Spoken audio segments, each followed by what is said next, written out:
I never imagined that something as simple as a walk through the city could change my life forever. But on that dark afternoon, something pulled me down a different path, a path that led me to a forgotten door in the middle of an empty road.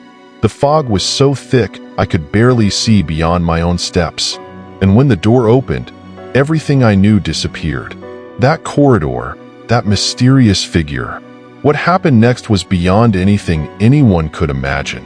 What would you do if you had the chance to uncover the deepest secrets, knowing that it might already be too late to turn back?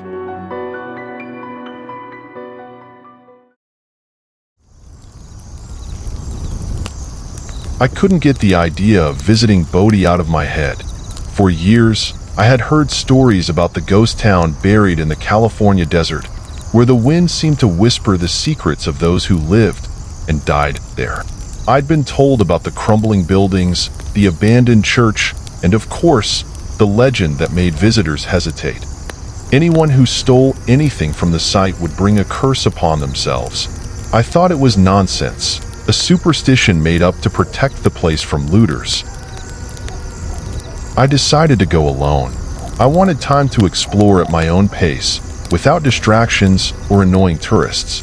When I arrived, the air felt heavier than I expected, dense and dry, as if every breath forced me to inhale decades of accumulated dust. The scenery was as desolate as the photos I'd seen, but there was something no image could capture: the silence. It was oppressive, almost supernatural, broken only by the sound of the wind passing through the shattered windows of abandoned houses. As I walked through the dirt-covered streets, I couldn't help but imagine what the town must have been like during the gold rush. The creaking doors, the weathered wooden facades, everything seemed frozen in a moment that should never be disturbed. I passed the church, its tilted cross stubbornly resisting the passage of time, and gazed into the dusty windows of the saloon. I imagined people dancing and drinking there, unaware that, one day, it would all end in abandonment. Despite the growing unease, I kept walking. There was something about the town that drew me in, a feeling that I needed to uncover something, though I didn't know what. At one point, I stumbled over a stone partially buried in the ground.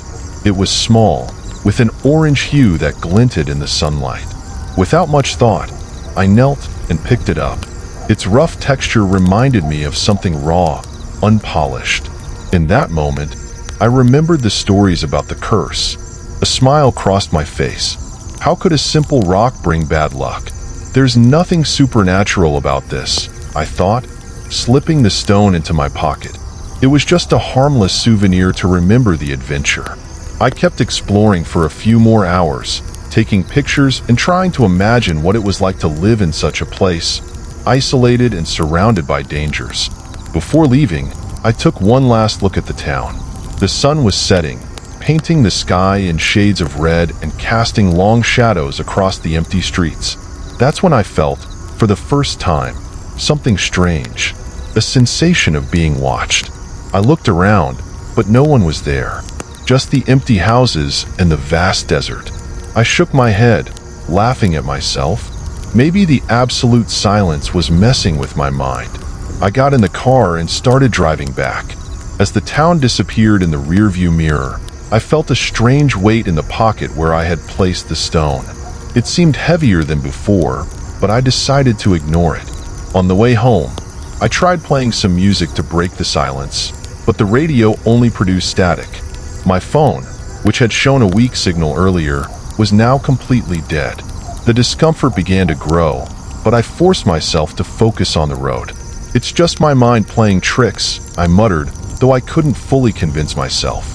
I arrived home late at night, exhausted. I washed my face, threw myself onto the couch, and let my thoughts drift. As much as I wanted to ignore it, something about the stone wouldn't leave me alone. I took it out of my pocket and placed it on the coffee table. There, under the dim light of the living room, it seemed different, almost alive, with strange reflections I hadn't noticed before. That's when I heard the first noise, a low sound, almost imperceptible, coming from somewhere in the house. I froze, trying to pinpoint the source. The sound came again, louder this time, like something scratching the floor. I stood up slowly, feeling my heart race. Every step I took seemed to echo through the entire house. I checked all the doors and windows, but they were locked. Maybe it was just my mind, still affected by Bodie's silence.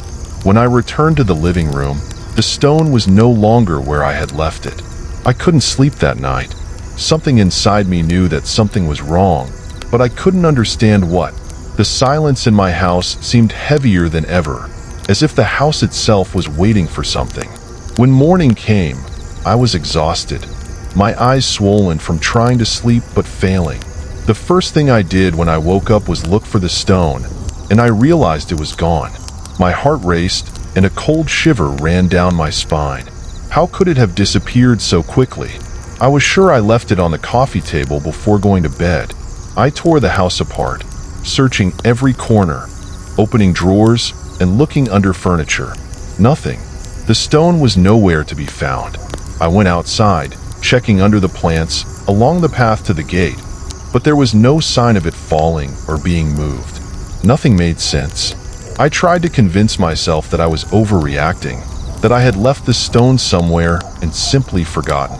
But the feeling of dread didn't go away. I decided to try to ignore the incident and get on with my routine. I left for work, but something felt off. The city, the street, even the traffic seemed denser, more suffocating than usual. I felt like everyone around me was in a different rhythm, slower, as if time itself was stretching. The feeling of being watched returned with full force, but this time it was more intense, almost tangible. I tried to focus on what I was doing, but thoughts of the stone kept following me every step of the way. When I returned home, an even stronger sense of strangeness surrounded me. The house felt colder, as if someone had left the door open during the night. The light was different, a pale, whitish hue, as if the sun had already set, although it was still late afternoon. I hesitated before entering, feeling the weight of the door in my hands. It wasn't the first time I felt this way, but it seemed stronger now. I entered slowly, calling out to anyone, but of course, no one answered. The hours passed slowly, and the feeling of unease only grew. I decided to go to the bathroom and take a look in the mirror. As I approached, a chill ran through my skin. My reflection was different. I knew it was me, but at the same time, something was out of place. The look in my own eyes seemed empty, lifeless, as if I were staring at a distorted version of myself. I blinked several times, trying to convince myself that it was just fatigue. But then, without my control, a low, sinister laugh filled the room, coming from somewhere. It wasn't mine, but it was so close, so real. I quickly stepped away from the mirror, my heart pounding in my chest. But when I looked at the mirror again, everything seemed normal. The reflection was as it always had been, and the laugh had vanished. Still shaking, I left the bathroom and tried to calm myself down. Maybe I was being paranoid, or maybe it was just the stress, but the fear was still there, lurking at the back of my mind, watching me. Then the phone rang. The sharp sound of the doorbell made my body stiffen with fright. I grabbed the phone quickly, trying to ignore the growing dread I felt. When I answered, there was no one on the line, just silence. Then, suddenly, I heard something in the background. It wasn't a voice, but a muffled sound, as if someone was breathing close to the phone. The breath was heavy, drawn out, as if the person on the other end was trying to control themselves to avoid making noise. My stomach churned. "Hello?" I asked, trying to remain calm, but the only answer was the sound of breathing. In that instant, the line dropped. I stared at my phone, the cold sweat dripping down my forehead. My head was spinning with thoughts, and the feeling of being watched wouldn't leave me. The fear, now tangible, seemed to take over everything. When I went to the kitchen to grab a glass of water, I noticed something strange. One of the windows was slightly open, even though I was sure I had closed it before I left. The wind was stronger than usual, making the curtains move in an irregular manner. The air was cold, and the atmosphere seemed thicker. I looked at the window for a moment, trying to understand what was happening. Suddenly, the curtains moved sharply, as if something had passed by them quickly. My heart almost jumped out of my chest. I quickly shut the window, trying to remain calm. But when I looked back at the dining table, something froze me in place. There, on the wooden surface, was the stone. The fear that took hold of me was uncontrollable. I looked at the stone as if it were a strange object, a symbol of something much larger, something that was about to happen. How had it returned? And why now did it seem to radiate such a dense and frightening energy? It felt as though the stone was drawing me in, calling me to something I didn't want to face, but couldn't resist. I hesitated, but somewhere deep inside me, I knew I had to touch it. Something told me it was inevitable. I slowly approached it, extending my hand with my heart pounding in my chest. The moment my fingers touched the cold surface of the stone, a wave of energy coursed through my body. It wasn't electric, but something deeper, as though the stone was connecting directly with my soul. The sensation was so intense that I almost couldn't endure it. I pulled away quickly, the fear now mingling with a sense of loss, as if I had let something slip through my fingers without even realizing. My eyes couldn't stop staring at the stone, which seemed to glow with a faint but penetrating light. The room around me seemed to distort, the shadows on the walls stretching and shrinking as if they were alive. I knew this wasn't real, but at the same time, I was acutely aware that something was happening here, something I couldn't control. I tried to step back, but my legs felt heavy, as if something was pulling me toward that corner of the room. I looked at the window again, and the feeling of being watched returned with full force. It was as if something was outside, watching me from the darkness beyond. I wanted to run, leave the house, but something stopped me. I was trapped, paralyzed by a force I couldn't explain. That's when I heard a sound, faint and distant, like a whisper. The sound seemed to come from inside the house, from somewhere beyond the walls of the room. A low, almost inaudible voice was murmuring words I couldn't understand. The words seemed to distort in the air, as if they were being invoked by some invisible force. I looked at the stone again, and its glow seemed to intensify, as if it was responding to the whisper. I decided to pull away, but before I could take another step, the front door opened on its own, making a loud and disturbing sound. The house seemed to have a life of its own, and a sense of dread gripped my chest. My breathing grew heavier, and my whole body shook. I tried to close the door, but it was being pulled outward, as if an invisible force was pushing it. Outside, the darkness was complete, and a thick fog was forming along the path. I knew I shouldn't go out, but at the same time, something inside me told me I had to. Something was calling me out there, and I couldn't resist. I took a hesitant step outside, feeling the dampness of the fog against my skin. The air was heavy, as if I were breathing something dense and viscous.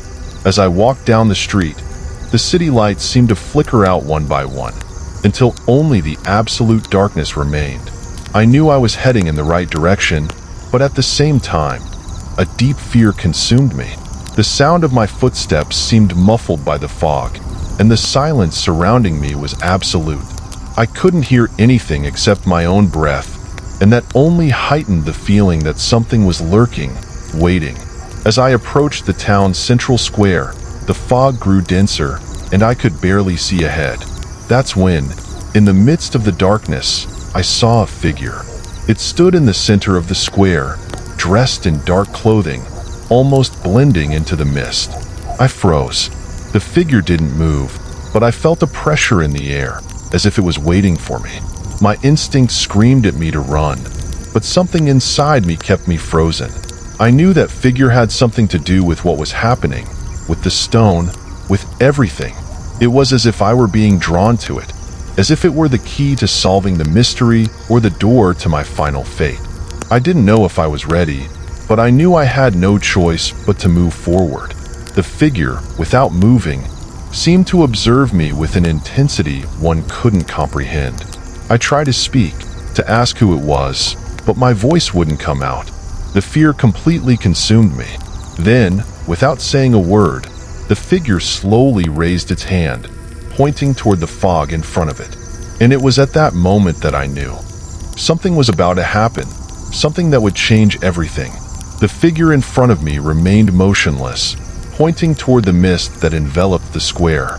There was no sound, except the muffled echo of my own breathing.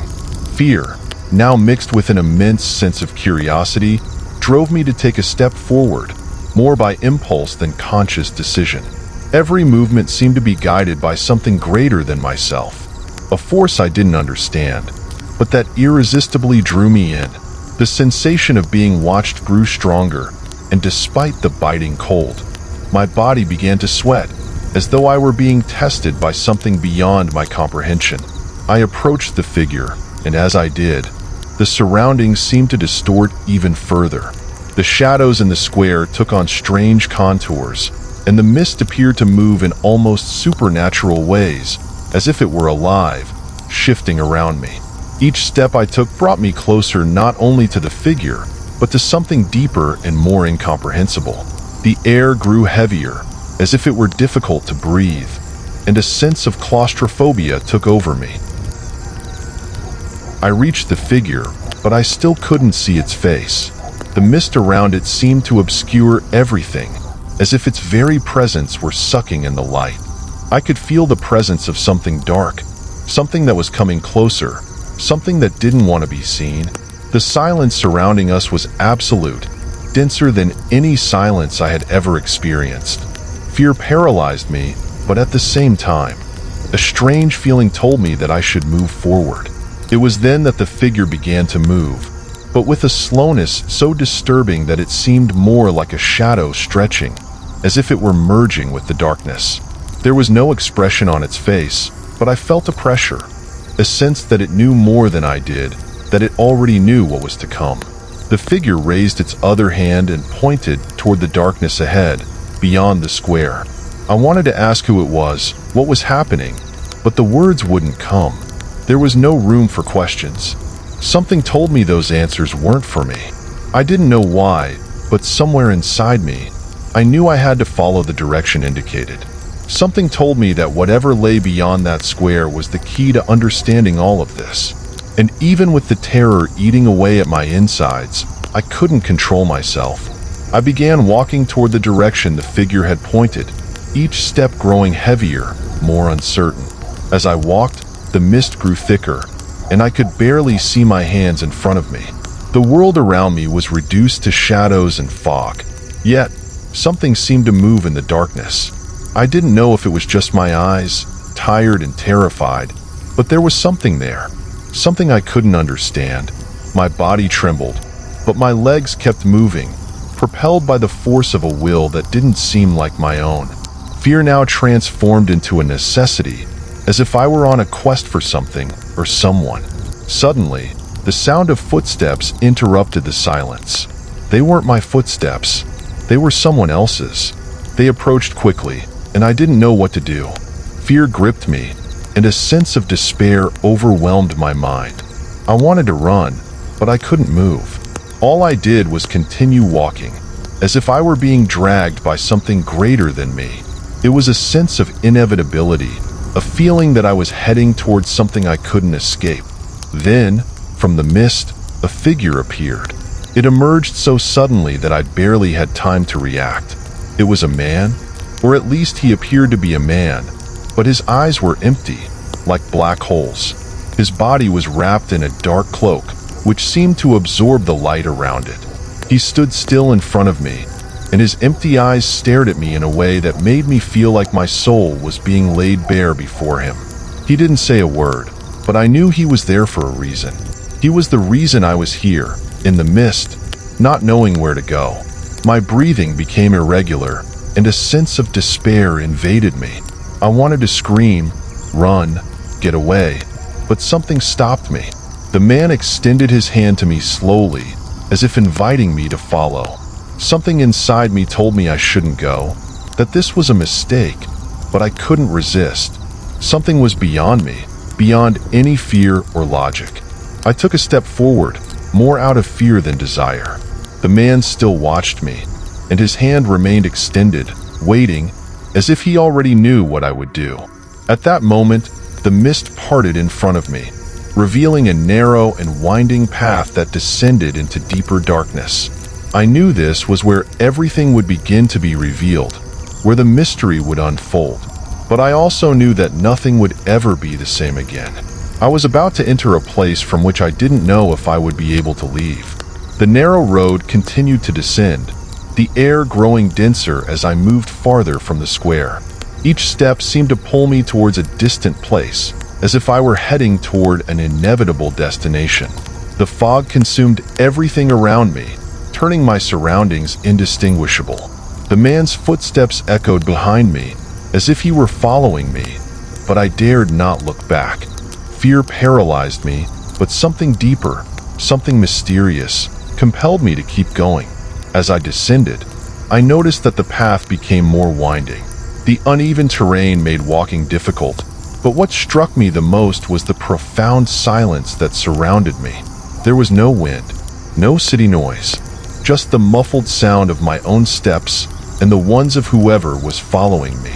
It was as if I were moving away from everything I knew, getting closer to something that existed beyond reason, beyond what I could understand. Suddenly, the fog cleared for a brief moment, and I saw something that made me stop immediately. In the middle of the path stood an old wooden door, leaning against a stone wall that seemed to have been placed there centuries ago. There was no reason for that door to be there. In the middle of a desolate, lonely road, it was a simple door, dark wood, weathered by time. But something about it caught my attention in a peculiar way. I knew that if I opened it, something would change. Something irreversible would happen. Without knowing why, without being able to resist, I approached the door.